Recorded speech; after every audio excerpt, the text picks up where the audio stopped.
Okay guys, so today we are in my 2008 Vauxhall Corsa VXR. Now if you don't know this car, it's been on the channel, but it's sort of abandoned. I actually saw this car on a forecourt 15 years ago, so that persuaded me to buy it very quickly because back then I couldn't afford this car. Now, relatively cheap. I will be saying a few choice things about the Corsa VXRs in this video. Some of you might appreciate it, some of you won't appreciate it. So please let me know in the comments below if you do or if you don't. Because I'm quite passionate about these Corsa VXRs. I will say from the start, the 2000s was a funny, early 2000s and mid 2000s and then the end of the 2000s was a funny age for cars. You got your RS Mark 1s, the Focuses. What a car. It was so different to the ST170s. It was Sparco interior, wide arches, like it was so much of a car. Subsequently, it's gone on to be a cult classic very, very quickly. 106 GTIs, on the end of the 90s, start of the noughties. 4 years ago, when I had mine, when I was thinking of buying one, no one cared. No one really cared. And it was one of those cars that still had a stigma behind it. Now, yes, there might be still a stigma, but a lot of people, after me, going through that and enjoying that car, they're now saying, wow, I'd love one of them. That's really, really cool. And I'm not saying that I'm persuading the internet to like 106 GTIs, but very similar era cars are becoming more and more sought after, more expensive, because hot hatches in this realm of the 2000s, it was a funny time. You got your Civic Type Rs in the early 2000s as well. What a vehicle. Naturally aspirated, 2 litre, like that was so much of a big deal, that car. And subsequently now, nice ones are loads of money. Now, I think, and I'm gonna say this at the start of the video, this is the next one. This is the next era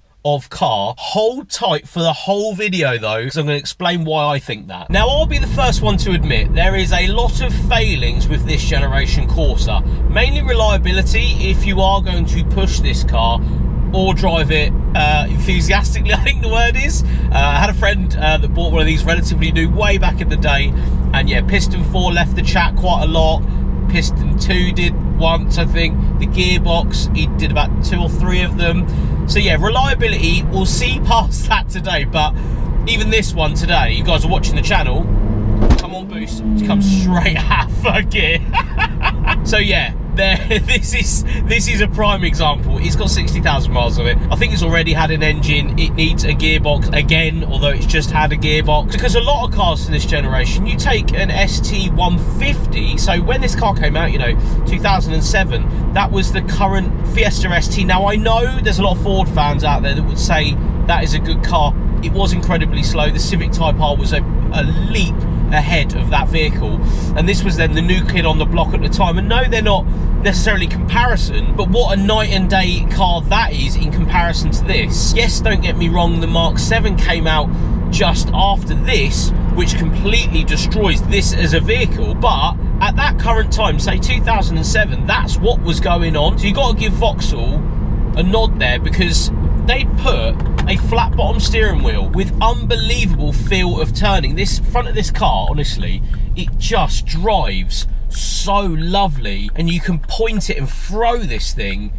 literally wherever you want on the road. It is such a lovely driving car just because of that. 1.6 litre turbocharged engine with 190, 180, 190 horsepower. It's very vague in it at the end of the day. Let's just say a sub 200 horsepower turbocharged engine with a center exit exhaust. That was a really big deal. And I remember seeing it, I've said on the channel, I remember seeing this car, this exact one on the forecourt, and I looked inside and I was like, them seats cannot be standard. And yeah, they're standard bucket seats in the Corsa VXR. Now don't get me wrong, a lot of people would probably buy one of these to rip them straight out and put them in something else. I absolutely love that this generation of Vauxhall Corsa VXR came with bucket seats. What a huge thing to put in a car. You look at a Corsa C SRI, so the hottest version of the Corsa C, and I'm a Corsa fan. That was a bit of leather trim in a 1.8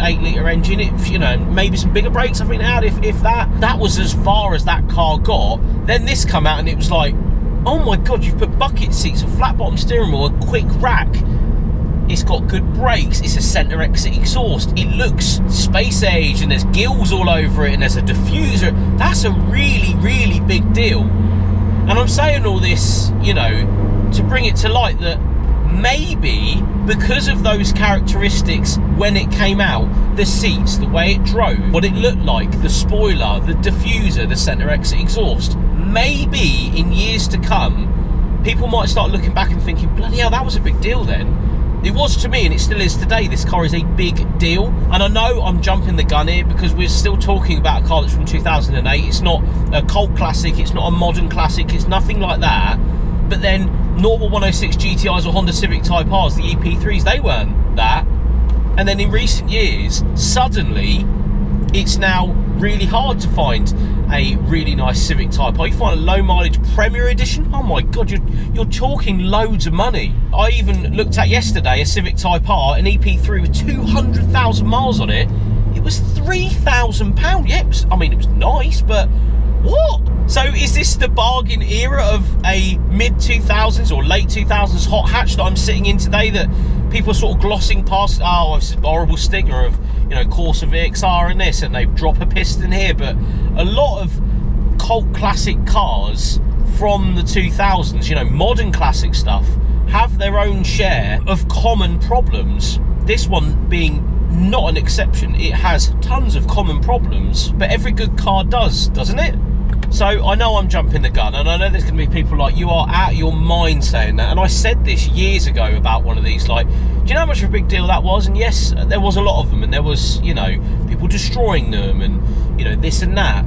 But what a car for its era. And I really hope that I don't eat my words in years to come when these cars, you know, maybe go up in price. I have already seen a relative spike in these, you know, mainly because most of the high mileage broken ones got split down, the seats got taken out, and, you know, everybody wanted the kits maybe for other cars to up badge your Corsa. To me, that is like the 106 GTI era, and I keep going back to that because I think it is generational. When that 106 GTI came out, and then subsequently the 206 GTI came out, it wasn't it, was it? It wasn't there. And just like the Corsa Cs, it wasn't quite that, was it? It wasn't quite sporty enough. And then this come out, and you think, oh my god, that is a hell of a car, like a 106 GTI, it's like an RS Mark 1. Yes, I am comparing a Corsa VXR to a Mark 1 Focus RS, and that is a holy grail, you know, 2000s hatchback with some serious credential. Colin McRae, you know, I get that, but you got to give Vauxhall and VXR credit where it's due. They made something very, very special here. It's just a shame, just like the 106s, the Saxo VTSs, Renault 5 GT turbos, many years ago, you'd throw them away, they're broken, who cares? Now, look at the price of them, look how hard it is to find a nice one. I think we are currently staring at the next generation of hot hatch that people are going, God, I really wanted one of them when I was younger, and I'd love to have had one of them. And God, look, why are they so expensive now? And why can't I find a nice one? I know, I'm pissing in the wind here, I get that, I do get it. There's a lot of people that be like, mate, you are on another, you're on something today, because this is just ludicrous. It's ludicrous what you're saying here. But I've thought this for years. I've said it on the channel multiple times. I've sort of let people know, you know, the ST150s, you buy a nice white one of them, low mileage, that's going to be a keeper. It's, you know, something you can sit on, and it's going to appreciate in value. But what other cars were out there that were not like the ones before, that were carrying on that enthusiast mindset of bringing a hot hatch to the masses and putting friggin' Recaro bucket seats, flat bottom steering wheel, and a turbocharged engine up front? I know, I'm going to get it in the comments on this one, but that's fine, because I have to speak my mind on this channel, because it is my channel. And if I can only get at least one person to say, yeah, Jamie, do you know what?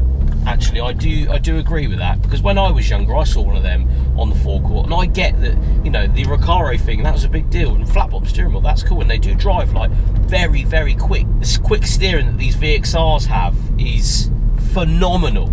And yeah, there wasn't a lot else like it at the time, and you know, after years gone by, they were good, yes, don't get me wrong. The Nürburgring Astra, what a vehicle. I just think in years to come, I'll be eating my words, or I might have ticked on to something here. With that, guys, I am going to end today's video there. Thank you so much for watching this video, because this is genuinely how I feel about this car. I'm very passionate about the cars that I think are coming up in the world, and this is one of them. And I know I'm saying it at the wrong point in the time span that these vehicles are here, but You mark my words, I reckon in 5 years we'll be looking back and thinking, God, I can't find a nice Corsa VXR. Let me know if I'm wrong in the comments below. Thank you so much for watching, guys. We'll see you on the next one.